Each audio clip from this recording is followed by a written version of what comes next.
Allez, Alors, Jo. oui, calmons-nous. On va parler donc cinéma, Tout à direction les salles obscures, pour peut-être le thriller de l'été. Ouais, Dites-nous. exactement. Roland, aujourd'hui, direction les salles obscures pour un thriller qui se déroule sur les eaux profondes d'Australie, un pays où les animaux marins sont particulièrement...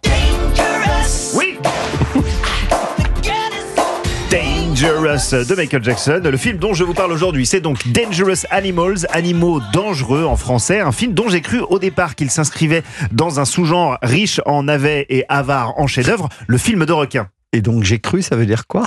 Ça veut dire que c'est pas exactement un film de requin en fait. C'est plutôt un film qui détourne les codes du film de requin et relève bien plus du thriller en huis clos que d'un ersatz des Dents de la Mer. Alors je vous dresse le pitch en 2 mots. Sur la côte australienne, donc un pêcheur bien charpenté répondant au doux nom de Tucker vend aux touristes des virées en mer sur son rafio sur lequel il propose des plongées en cage à requins. Le souci, c'est que la passion de Tucker dans la vie, c'est de filmer ces touristes en train de se faire dévorer par ses animaux préférés, les squales. Non mais donc, ça c'est un film d'horreur. en gros, c'est formidable. on adore. Grimper à bord, c'est pas bon pour votre espérance de vie, mais effectivement, on pourrait rajouter cette épreuve à Fort Boyard, échapper aux squales du fort. En tout cas, spectateur, on va vivre le calvaire de la jeune Zéphyr, la dernière proie de Tucker, une surfeuse baroudeuse qui va donner du fil à retordre à ce vilain loup de mer.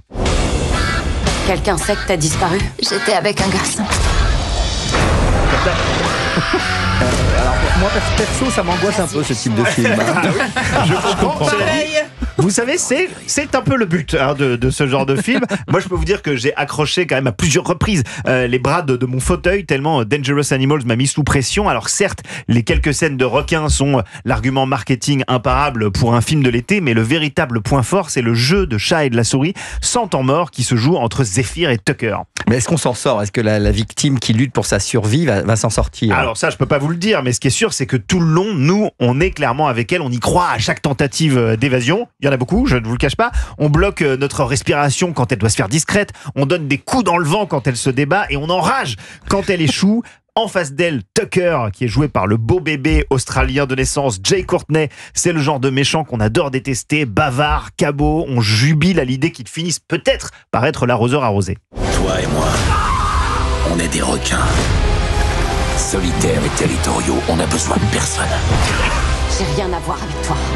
Alors, ce qui fait la saveur aussi de Dangerous Animal et le différencie du tout venant, c'est son sous-texte. Il y a évidemment du féminisme avec son héroïne solitaire, dur à cuire, et un petit sous-texte quand même. Oui, et son méchant qui est un véritable prédateur de l'histoire, tandis que les requins sont son arme du crime. Mais il y a aussi une réflexion sur notre appétence pour le choc des images et l'immédiateté du plaisir pervers qu'elles peuvent nous procurer en tant que spectateur. On est un petit peu voyeur quand même dans ce film. Et puis, l'autre atout du film, plus léger quand même, c'est sa bande originale qui est bourrée de chansons de classique rock, dont le Ooby Dooby des Creedence Clearwater Revival qui vient définitivement être l'un des fils rouges du film. Allez les requins, on y va! S'il y a les requins qui twistent, alors là, Je peux vous dire que ça, vous ne l'avez jamais vu au cinéma, même dans un Pixar. Dangerous Animal, c'est un thriller malin qui vous prend en embuscade sous son vernis de film de requin à sensation. C'est haletant, c'est émouvant, parfois c'est franchement drôle, vraiment. La seule chose à savoir, c'est que l'actrice principale, Hassey Harrison, ressemble vraiment énormément à Virginie Efira. Et ça peut surprendre au départ. C'est-à-dire que dès qu'il y avait un gros plan sur elle, moi, ça m'a un petit peu vous avez perturbé. Au-delà de ça, c'est vraiment vivement C'est recommandé. peut-être ce qui va me tenter, moi, Virginie Efira. La voir dans ce genre de thriller inattendu, même si c'est pas elle, mais qu'elle lui ressemble un peu. Elle connaît le thriller Virginie Efira, cela dit. Elle a déjà pris le risque de se prêter à ce genre. Et alors elle meurt à la fin ou pas? Je vous dis pas. Il y a de nombreux morts et de nombreuses mortes dans ce film, mais je ne peux pas vous le dire.